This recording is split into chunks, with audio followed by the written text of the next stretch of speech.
අපි යම්කිසි ක්‍රියාවක් කරන්න අමාරුයි කියලා කොහොමද ඉංග්‍රීසි වලින් කියන්නේ? ලස්සන පැටර්න් එකක් තියෙනවා.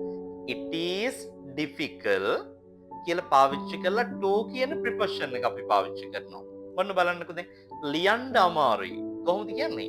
It is difficult to write. දැන් අපි කිව්වොත් ලියුම ලියන්න අමාරුයි කියලා. It is difficult to write the letter.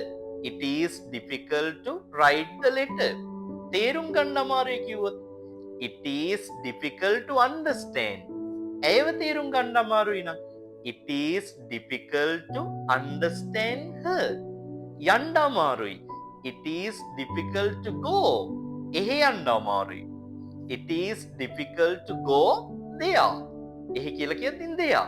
එහෙනම් ඔන්න මතක තියාගන්න යම් කිසි ක්‍රියාවක් අපි කරන්න අමාරුයි නම් අපි ඒකට පාවිච්චි කරන ලස්සන පැටර්න් එක මොකක්ද?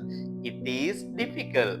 It is difficult කියලා දාලා to කියන ප්‍රිපොසිෂන් එක දාලා ක්‍රියාපදේ පාවිච්චි කරනවා. එතකොට අපිට දහස් ගාණක් වාක්‍ය රටාවන් නිර්මාණය කරගන්න පුළුවන්.